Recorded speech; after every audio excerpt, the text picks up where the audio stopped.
Rai kabar semuanya Barigas yang di rumah-rumah, yang mengikuti lewat live streaming, semua sehat, kuat. Ya saudara, tetap semangat saudaraku. Ya saudara, Tuhan ada bersama dengan kita, amin saudara. Tuhan terus menyertai kita. Kita anak-anaknya tidak mungkin dibiarkannya sendiri, amin. Saudara yakini, sadari bahwa saudara dan saya adalah anak-anak Tuhan. Yang percaya katakan, amin.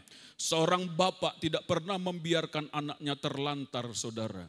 Tidak menentu. Bapak punya visi, bapak punya tujuan, bapak punya rencana, bapak punya pandangan-pandangan atas anak-anaknya. Demikian juga atas saudara dan saya. Bapak kita di surga punya rencana yang baik bagi kita, amin. Saudaraku, tetap pandang kepada Yesus. Judul firman Tuhan hari ini saya mau bagikan kepada kita, mata yang terus memandang kepada Kristus. Pandang terus pada Yesus, amin saudara. Mata kita yang harus terus memandang kepada Kristus, saudaraku.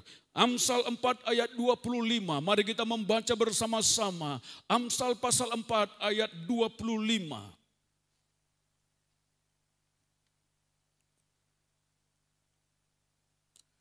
Kita baca bersama-sama dengan suara yang keras sekali lagi. Amsal pasal 4 ayat 25. 1, 2, 3. Biarlah matamu memandang terus ke depan dan tatapan matamu tetap ke muka. Sekali lagi 1, 2, 3. Biarlah matamu memandang terus ke depan dan tatapan matamu tetap ke muka. Katamu ganti dengan kataku, oke? Sepakat, amin? Ya, coba ganti matamu, ganti mataku, oke? Sekali lagi 1, 2, 3. Biarlah mataku memandang terus ke depan dan tatapan mataku tetap ke muka. Sekali lagi 1, 2, 3. Biarlah mataku memandang terus ke depan dan tatapan mataku tetap ke muka. Yang percaya katakan, amin. Saudara, firman Tuhan memperlihatkan kepada kita bahwa mata kita ini, saudara, begitu sangat penting dalam kehidupan kita. Mata kita dikehendaki oleh Tuhan untuk terus memandang, terus ke depan. Terus ke depan, dan tatapan mata kita terus tertuju ke muka, saudaraku. Ya, saudara tidak usah lihat kiri kanan apa yang sedang terjadi, saudara. Tetapi pandang terus ke depan, lihat terus ke muka, saudara. Saudara, mata berbicara tentang sebuah pandangan kita, saudara.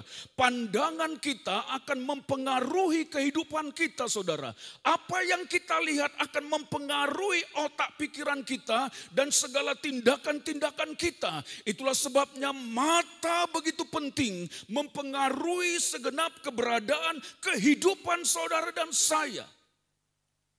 Ya kan, saudaraku? Saudara, ada sebuah kisah. Ponakan Abraham yang bernama siapa? Lot. Dia punya istri, namanya tidak disebutkan.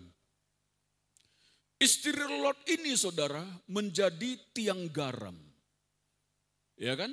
Sodom dan Gomora Tuhan mau hancurkan kota itu, saudara, karena penuh dengan kebejatan. Saudara perhatikan hari-hari ini di dunia, saudara. Wow, Sodom Gomora sudah menjadi sesuatu yang tidak ditutup-tutupi lagi, saudara. Dunia hidup seperti keadaan Sodom Gomora itu, saudara. Itulah sebabnya hati Tuhan hancur, saudara, melihat kondisi seperti itu. Orang-orang yang tidak lagi takut akan Tuhan, saudara. Mereka terang-terangan berbuat dosa, berbuat najis, berbuat kejahatan. Dunia sedang tidak menentu. Itulah sebabnya Tuhan mau menghancurkan Sodom dan Gomora, saudara. Dengan api, benda-benda dari langit, saudara, menghantam Sodom Gomora. Dan seketika itu juga habis itu Sodom Gomora. Tahukah saudara bahwa para ahli sudah memprediksi, melihat ada batu-batu di atas sana yang sudah mendekati bumi? Dunia ini sedang dalam sebuah keadaan yang begitu menyakitkan.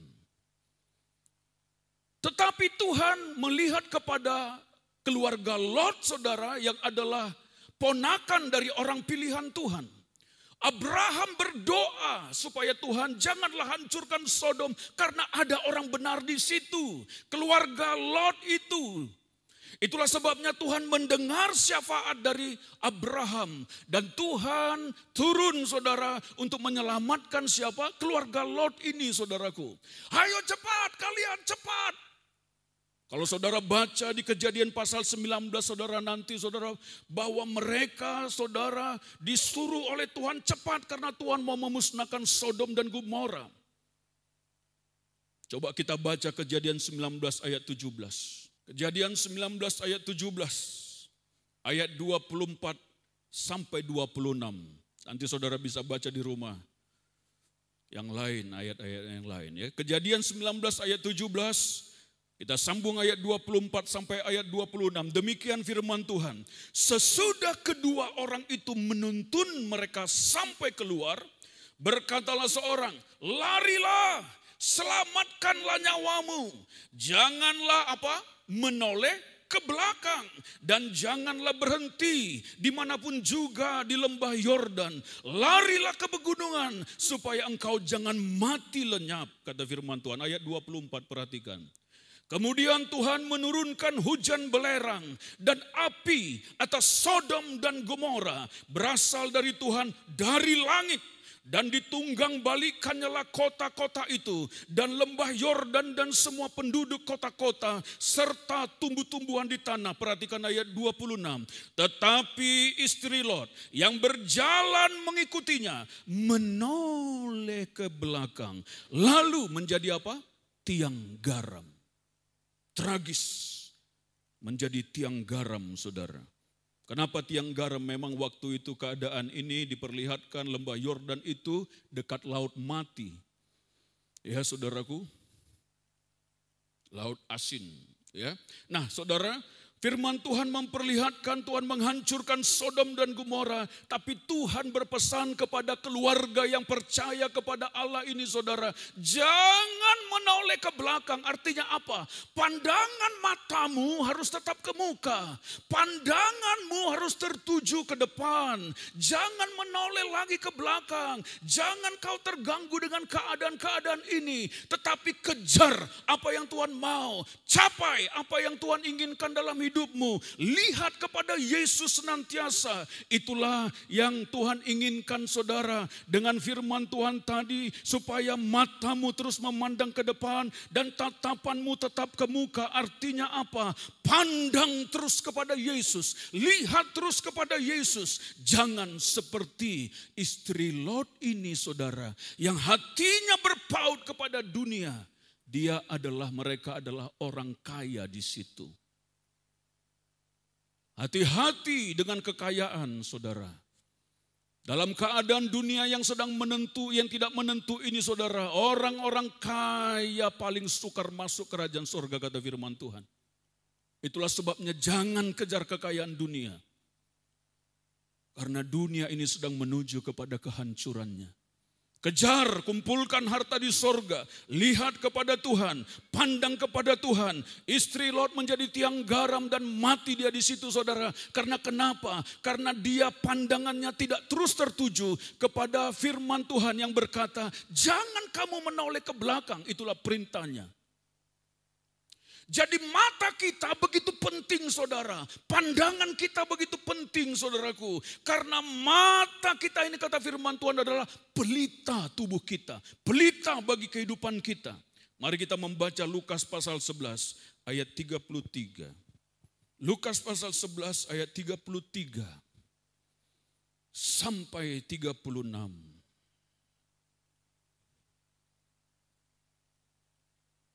Kita baca bersama-sama saudara perhatikan.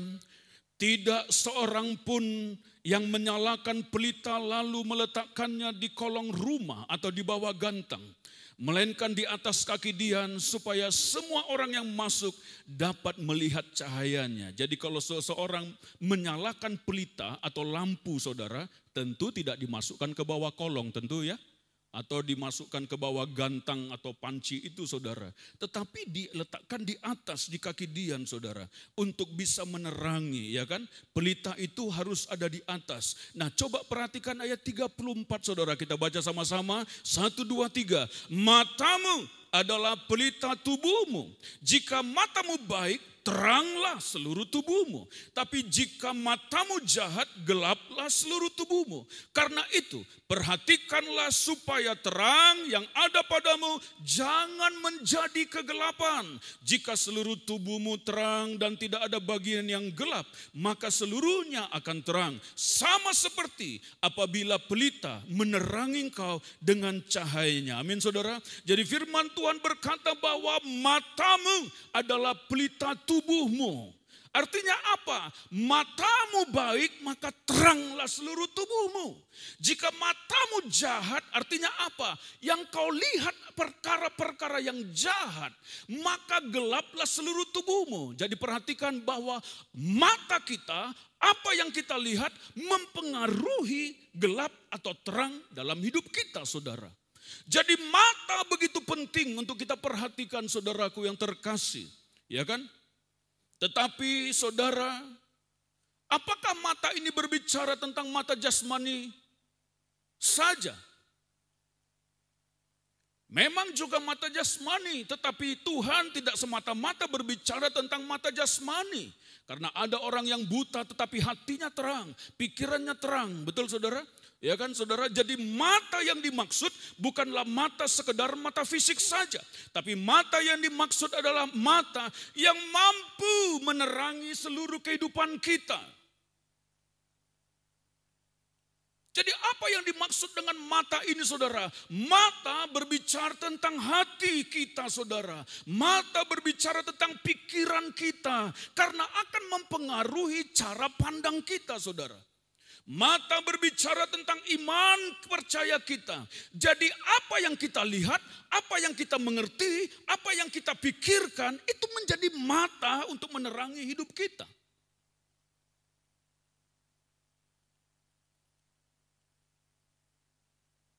Jagalah hatimu dengan segala kewaspadaan karena dari situlah terpancar apa? Kehidupan.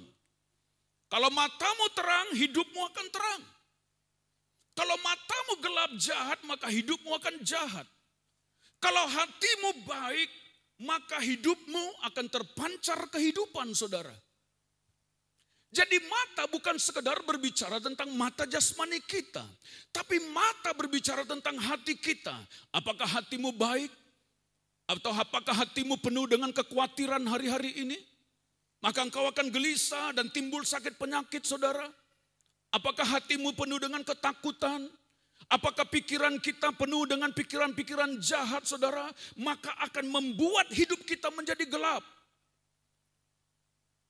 Apa yang saudara pikirkan itulah yang menjadi pandangan saudara. Itulah yang menjadi mata sehingga saudara berjalan sesuai dengan apa yang kita pikirkan saudara.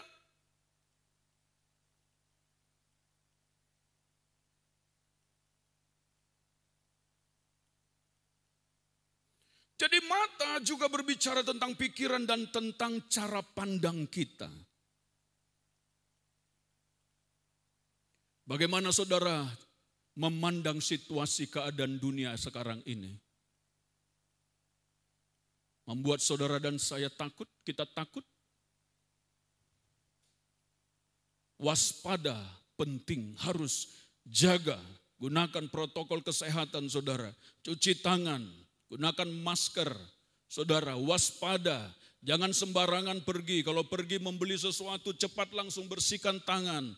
Gunakan masker supaya jangan ada sesuatu yang masuk kepada kita saudara, ya kan? Waspada, tetapi bukan berarti takut, tinggal dalam ketakutan. Hari-hari ini dunia sedang dihimpit oleh ketakutan-ketakutan saudaraku. Itulah yang membuat orang mata hatinya menjadi tidak menentu lagi saudara. Menjadi takut, menjadi gelisah. Akhirnya apa? Imannya lemah saudara. Disinilah letak sesuatu yang coba iblis mau coba ganggu dalam kehidupan kita saudara. Mata harus tertuju kepada Yesus. Kita harus terus memandang kepada Kristus dengan mata kita. Mata apa? mata iman. Mata juga berbicara tentang iman. Amin saudara. Tuhan mau pandangan kita, iman kita terus tertuju kepada Kristus. Dunia mau coba sedang mengalihkan iman kita, mau menghancurkan iman percaya kita, mau mengalihkan pandangan kita daripada Tuhan, mau mengganggu hati kita saudara dan memenuhi dengan rasa takut, kekhawatiran, kegelisahan. Saudaraku, mata kita mau coba dituju, dicari, diambil kepada dunia ini saudara. Sehingga dunia yang penuh ketakutan ini masuk ke dalam hidup kita saudara. Kalau saudara terganggu, matikan saja itu berita-berita yang tidak penting. Kita tidak bisa berbuat apa-apa, kita hanya bisa jadi berkat, jadi berkat, jadi berkat. Mati sekian, mati sekian, mati sekian. Sehingga timbul ketakutan. Waspada, tingkatkan imun tubuh, itu yang harus disampaikan. Jangan takut, tetap sukacita. Tetap berbahagia dalam Tuhan. Amin saudara. Itu meningkatkan imun tubuh kita. Tapi kalau kita pikirkan berita-berita itu masuk ke dalam otak kita, masuk ke dalam pikiran kita, masuk ke dalam hati kita, timbul rasa takut, iman menjadi lemah. Akhirnya apa? Tenggelam. Nanti kita lihat kepada Petrus saudara. Tenggelam. Yang perlu kita bangkitkan adalah iman kita. Amin. Coba lihat saudara apa yang terjadi. Matius pasal 14 ayat 22 sampai 33. Matius 14 ayat 22 sampai 33. Sesudah itu Yesus segera memerintahkan murid-muridnya naik ke perahu dan mendahuluinya ke seberang. Sementara itu ia menyuruh orang banyak pulang. Dan setelah orang banyak itu disuruhnya pulang, Yesus naik ke atas bukit untuk berdoa seorang diri. Ini teladan yang dia tunjukkan sebagai manusia. Ya, dia berdoa seorang diri. Ketika hari sudah malam, ia sendirian di situ. Perahu murid-muridnya sudah beberapa mil jauhnya dari pantai dan diombang-ambingkan gelombang karena angin sakal. Kira-kira jam 3 malam datanglah Yesus kepada mereka berjalan di mana? Di atas air. Mereka sedang dalam terombang-ambing murid-muridnya itu saudara. Ya kan? 26. Ketika murid-muridnya melihat dia berjalan di atas air, mereka terkejut dan berseru, apa? Itu hantu. Wow. Lalu berteriak-teriak karena takut. Bayangin murid-murid itu berteriak-teriak karena takut hantuan. Saya rasa di sini masih ada yang takut hantu. Jerit-jerit. Kalau ada hantu ya tengking saja. Atau bilang sama buhen kau? Hendak narai kau. Pergi, ya kan? Tinggal kita perintah.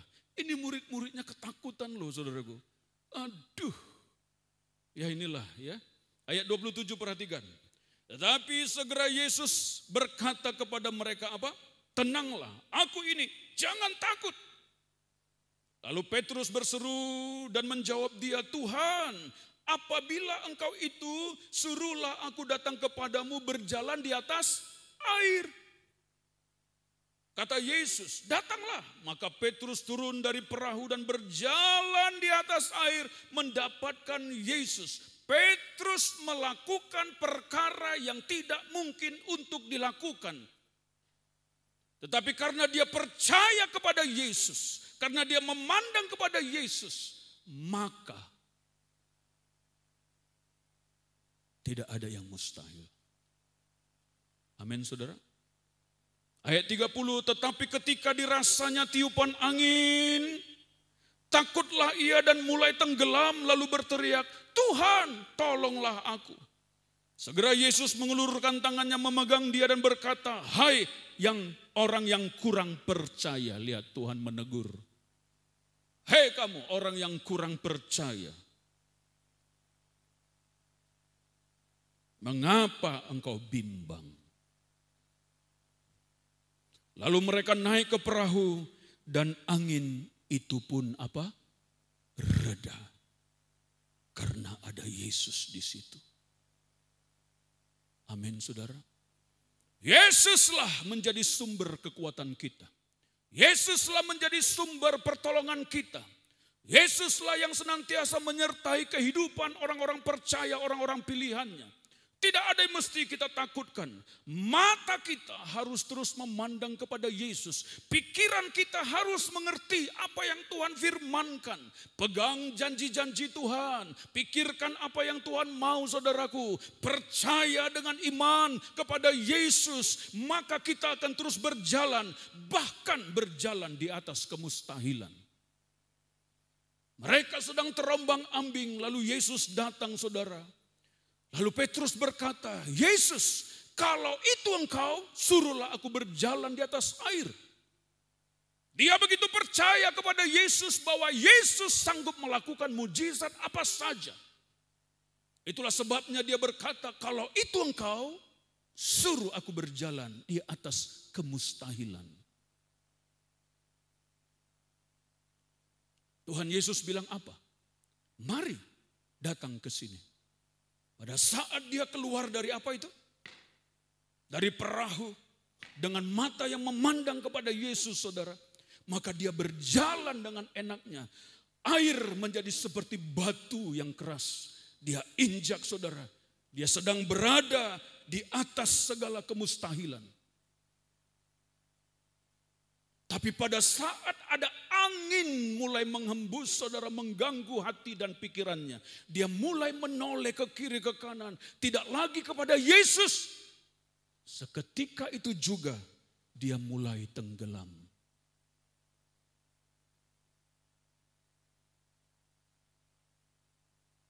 Saudara, orang yang tidak memiliki mata iman kepada Yesus akan mengalami kehidupan yang tenggelam. Tidak ada sesuatu yang baik di luar Yesus. Pesan firman Tuhan hari ini adalah pastikan dengan baik bahwa hati, pikiran, pandangan kita semua tertuju kepada Yesus. Jangan lihat kepada dunia ini, saudara. Angin badai sedang kesana kemari mau mengganggu iman kita. Ya kan? Orang-orang penuh dengan ketakutan. Jangan tinggal dalam ketakutan. Terus pandang kepada Yesus. Pada saat Petrus memandang kepada Yesus, maka dia berjalan terus, saudara. Tetapi pada saat dia melihat ke kiri ke kanan, saudara, dia mulai tenggelam. Untung dia berseru kepada Yesus. Kalau enggak mati, tenggelam. Yesus, Tuhan, tolong aku. Pada saat dia berseru, Yesus mengangkat dia. Dan dia kembali pandang kepada Yesus. Dan mereka berjalan menuju ke perahu kembali. Saudara, inilah yang harus kita perhatikan. Mata kita harus tertuju ke depan. Amin, saudara. Mata berbicara tentang iman. Mata berbicara tentang pikiran kebenaran. Mata berbicara tentang hati yang dijaga sesuai dengan firman Tuhan. Mata bukan sekedar berbicara tentang mata jasmani. Mata jasmani juga sangat perlu untuk dijaga. Perhatikan apa yang saudara tonton, karena apa yang saudara tonton akan mempengaruhi pikiran saudara. Jangan tonton hal-hal yang tidak benar. Jangan lihat hal-hal yang tidak benar. Karena pada saat kau melihat itu, matamu akan dikuasai dan pikiranmu akan dikuasai. Dan akhirnya mempengaruhi tindakan-tindakan saudara. Jangan masukkan hal-hal yang najis lewat mata kita. Karena akan mempengaruhi tubuh kita menjadi gelap atau terang, saudara.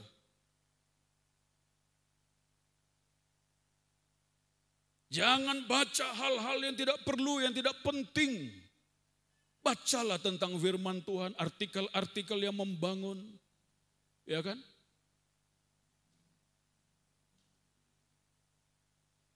Jangan lihat video-video yang tidak bagus. Saya bilang sama anak saya, matikan aja itu video itu. Memang harus dijaga, tapi Mereka tawarkan hal-hal yang langsung ke depan mata kita.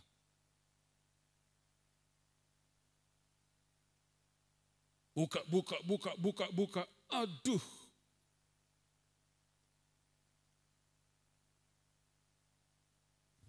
Ya kan? Hati-hati. Karena mata kita sangat mempengaruhi hidup kita. Mata adalah pelita tubuh. Kalau matamu baik, teranglah seluruh tubuhmu. Kalau matamu jahat, gelaplah seluruh tubuhmu. Mata jasmani dan mata rohani kita harus dalam pandangan kebenaran. Amin, saudara. Pastikan hati-hati ya, saudara. Hati-hati dengan mata ya.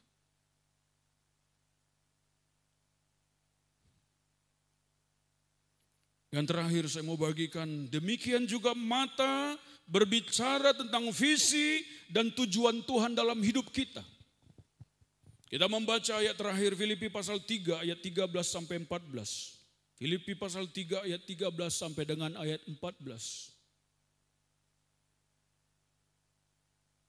Kita baca yuk sama-sama. Filipi pasal 3 ayat 13 sampai 14 ada di depan. 1, 2, 3. Saudara-saudara, aku sendiri tidak menganggap bahwa aku telah menangkapnya. Tetapi ini yang kulakukan. Apa? Aku melupakan apa yang telah di belakangku dan mengarahkan diri kepada apa yang di hadapanku. Ayat 14. Dan berlari-lari kepada tujuan untuk memperoleh hadiah, yaitu panggilan sorgawi dari Allah dalam Kristus Yesus. Yang percaya katakan amin. Mata juga berbicara tentang visi. Mata juga berbicara tentang tujuan hidup kita ke depan. Mata berbicara tentang apa yang sedang kita lihat dengan tujuan hidup kita. Pertanyaannya, apa tujuan hidup saudara? Saudara mau jadi kaya, itukah tujuan hidup? Saudara mau mendapatkan pasangan yang ganteng atau cantik, itukah tujuan hidup? Terlalu rendah bagi saya. Saudara mau populer, saudara, itukah tujuan hidup? Mau memiliki harta benda dunia yang sedang tidak menentu ini, itukah tujuan hidup saudara? Lalu kita mati, lalu kita mau bawa kemana semua itu? Jadi saya mau beritahu kepada kita, pandang, matamu harus tertuju kepada tujuan dan visi Tuhan, panggilan sorgawi saudara. Jadi tidak ada sebuah kehidupan kekristenan yang benar di luar dari tujuan Tuhan. Saudara dan saya dipanggil untuk tujuan Tuhan. Untuk apa? Panggilan sorgawi, tujuan sorgawi. Arahkan matamu tetap ke depan kepada tujuan Tuhan. Layani Tuhan, senangkan hati Tuhan. Bangun hubungan yang erat dengan Dia. Jadi berkat bagi sangat banyak orang. Layani jiwa-jiwa, itu tujuan hidup kita saudara. Semakin serupa dengan Kristus. Amin saudara. Saya minta setiap hari Tuhan, bawa saya untuk lebih lagi mengasihi Engkau, mencintai Engkau. Bawa kami semua umat-Mu, hari demi hari semakin mencintai Tuhan, mengasihi Tuhan. Karena hidup kita ini bukan di dunia kekal. Hidup kita kekal di sorga. Saudara harus pandang kepada panggilan sorgawi. Sudahkah saudara layani jiwa-jiwa? Sudahkah saudara pimpin orang kepada Tuhan? Sudahkah saudara kita membangun hubungan yang erat dengan Tuhan? Apakah kita hari demi hari semakin mencintai Tuhan? Apakah kita hari demi hari semakin menghidupi firman Tuhan? Apakah kita menerapkan firman dalam hidup kita? Atau kita hanya sekedar mendengar saja? Lakukan. Kuasa Roh Kudus akan bekerja pada saat kita membangun hubungan yang erat dengan Dia. Kuasa Roh Kudus akan bekerja pada saat mata kita memandang terus kepada Kristus. Jangan kau takut tentang masa depanmu, saudara. Tuhan yang pegang. Tuhan yang berjanji anak-anaknya akan semakin naik dan bukan turun. Tuhan yang berjanji, aku tidak akan membiarkan engkau seorang diri. Tuhan yang berjanji, aku akan menolong engkau. Tuhan yang berjanji, aku menyertai engkau senantiasa sampai kepada akhir zaman. Arahkan kepada Tuhan, lihat kepada Dia. Jangan kepada dunia ini. Dunia ini hanya menjadi sebuah tanda-tanda yang kita harus lihat. Untuk tujuan sorgawi yang sedang digenapi. Yesus akan segera datang. Amin, saudara. Arahkan pandangan kita kepada visi Tuhan. Arahkan mata kita kepada tujuan Tuhan. Maka kita akan berbahagia. Tidak ada yang mesti kita takutkan. Amin, saudara. Apa kata Tuhan tentang keluarga kita? Apa kata Tuhan? Arahkan pikiran kita, mata kita tertuju ke situ. Apa kata Tuhan tentang pekerjaan kita? Apa kata Tuhan tentang keuangan kita? Apa kata Tuhan tentang pasangan hidup kita? Apa kata Tuhan?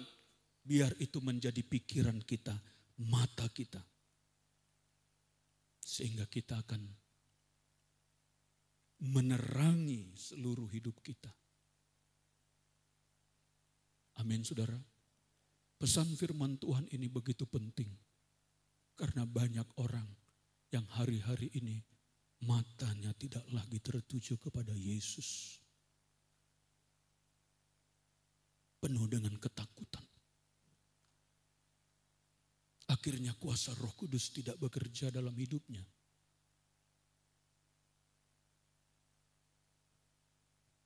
Kita baca sekali lagi yuk Amsal pasal 4 ayat 25. Buka lagi di depan Amsal yang tadi, yang pertama, ya kita baca sekali lagi dan kita akan berdoa bersama-sama. Amsal pasal 4 ayat 25, 1, 2, 3. Biarlah matamu memandang terus ke depan dan tatapan matamu tetap ke muka. Katamu ganti dengan kataku. 1, 2, 3. Biarlah mataku memandang terus ke depan dan tatapan mataku tetap ke muka. Kepada siapa? Yesus. Kepada siapa? Yesus. Sekali lagi kepada siapa? Yesus. Mari kita bangkit berdiri bersama-sama.